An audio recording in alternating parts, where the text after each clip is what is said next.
Hey guys, I'm Volcano Style. I know I promised I'd make a video every Friday, but I don't think anyone's going to be arguing with more content sooner. What you probably will take exception to is the fact that this episode is more to do with something that's been on my mind lately and less to do with tactics and strategies.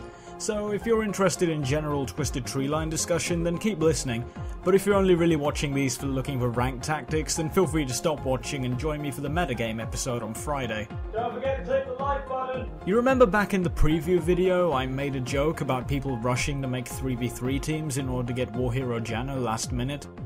That wasn't entirely a joke. Oh, speaking of War Hero Janna?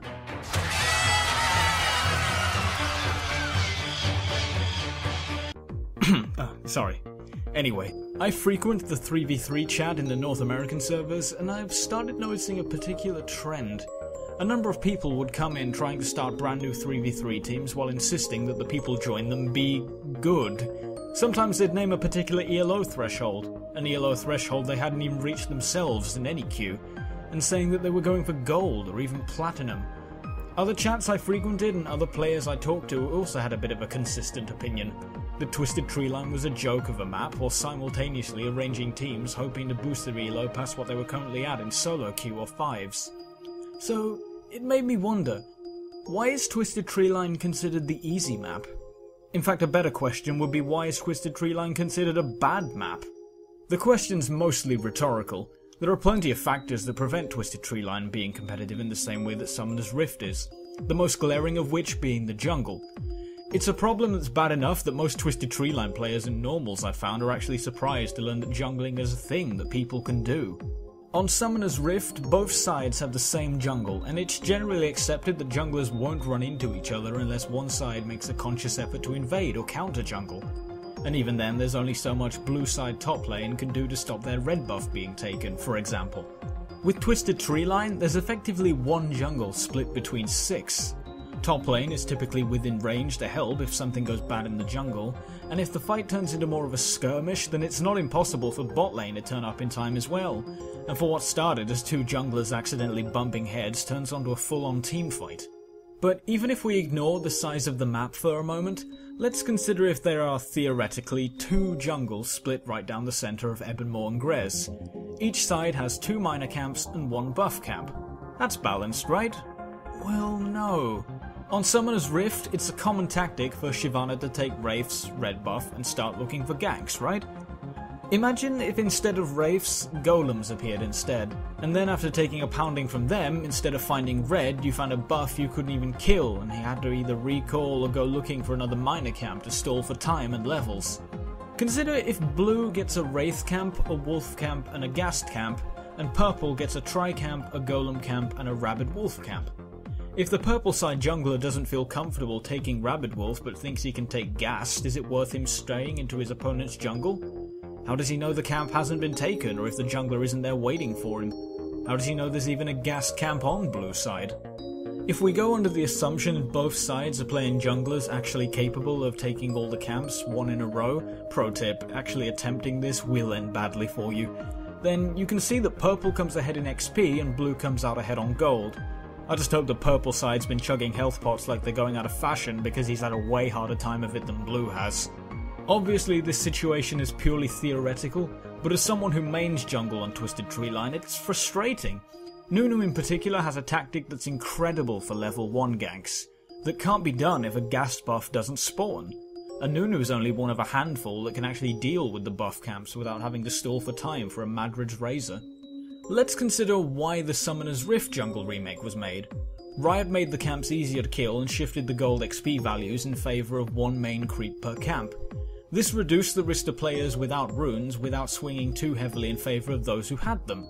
It encouraged counter jungling but also reduced the amount of pure farm that was available in the jungle itself, so you wouldn't have people treating it like a PvE farm fest and would fall behind if they didn't start ganking.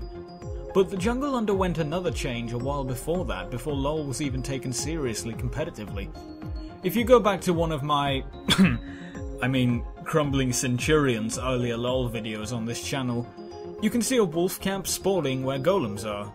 Not clearly mined, but you know. Since this was back when golems would get you to level 2, whereas wolves wouldn't. That still applies to Twisted Treeline, and the likelihood of a jungler getting a wolf camp and not getting level 2 to it is half the reason that lower camp jungle is done first with help from your team. So, how do we fix this? Well, ask Riot, specifically Gnome. We've known that Gnome was hired specifically to work on Twisted Treeline and Dominion, and that a rework for both is planned for some time during Season 3. Even if the creeps are toned down, it doesn't change the fact there's not enough room on the map without remaking it for both sides to have both buffs without getting rid of one of the minor camps. Unless you're going to get rid of one or both of the buffs and have different ones. But come on, look at this guy, you can't get rid of him, he has 6 eyes, that's metal! It's 7 eyes, you pillar! In fact, is that the solution that Threes players even want?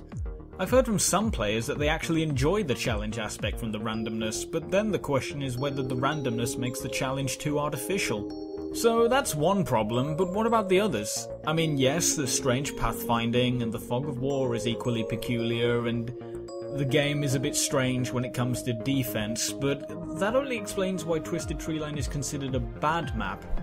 If the jungle is so much harder and the map is so oddly laid out and hard to traverse, then why is it considered an easy map? I mean, surely if it was that easy, we'd all be doing it, right?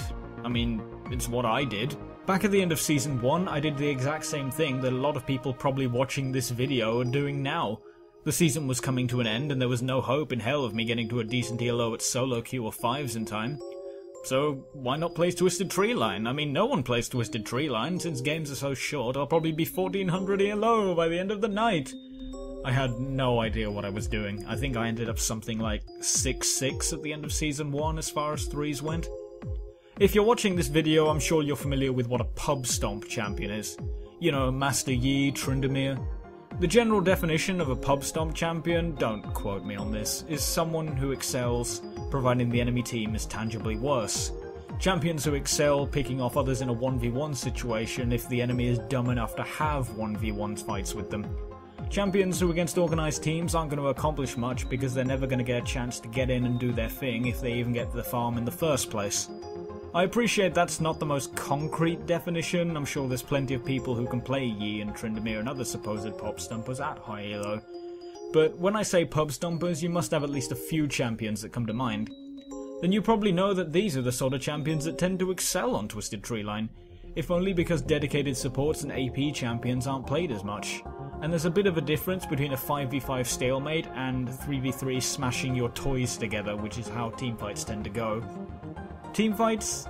In fact, fights in general are more likely to happen if only for the size of the map. And you want someone who's equally likely to tank or escape from an entire enemy team as much as you want someone capable of chasing down one champion and cutting them down, right? Not only that, but both the jungle and especially the lane creeps are worth more gold overall. So it's actually harder to shut these sort of champions down because what farm they get is worth that much more. It's difficult to stop a Yi or a Tryndamere getting fed on Twisted Treeline. I mean, how much skill do you need if you could then press R and right click on someone once you've got an infinity edge, right? Your skills are inferior. But does that make Twisted Treeline easy? No, it doesn't. If it was, surely there'd be that many more losers to cover the number of winners that are cropping up with all the new players, and then it wouldn't be considered easier in the first place, surely. If it was, surely more than 2 teams that called themselves something with either War Hero Janna or Gold rating in their team name would have actually broken 1450. And that's only the teams that have made it out of placements. It seems like there's this rather strange misconception that there are 2 camps of players. Players who understand the Twisted Treeline map, and players who are good at League of Legends. What I don't understand is that people seem to have this assumption that they fall within the latter camp and make no attempt to join the former. Surely if you are a good player, it makes sense to understand the map objectives, the gank routes, the buff camps. It takes the same amount of time to walk to base as it does to recall from the outer turret. Would you have known that before this video? I mean, even Team Dynamic lost once. Admittedly, that's a lot to do with how little resources there are for Twisted Treeline players. That was actually something I got a lot of feedback for on my last video, how good it was to have an actual guide and that people want more.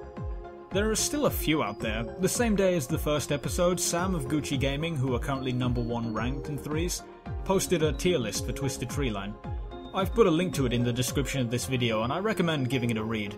I'm sure there are better and more experienced players than me that can give a better answer than I have, and I'll try my hardest not to seem like a cliche when I say this, but Calling Twisted Treeline broken and easy seems more like a defense mechanism for the people who aren't winning every game, like a knee-jerk justification.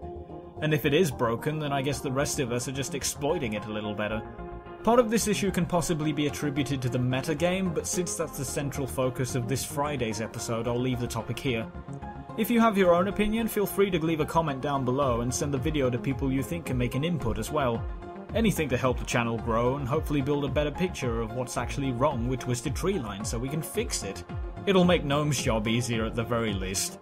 I'm Volcano Style, and thanks for watching.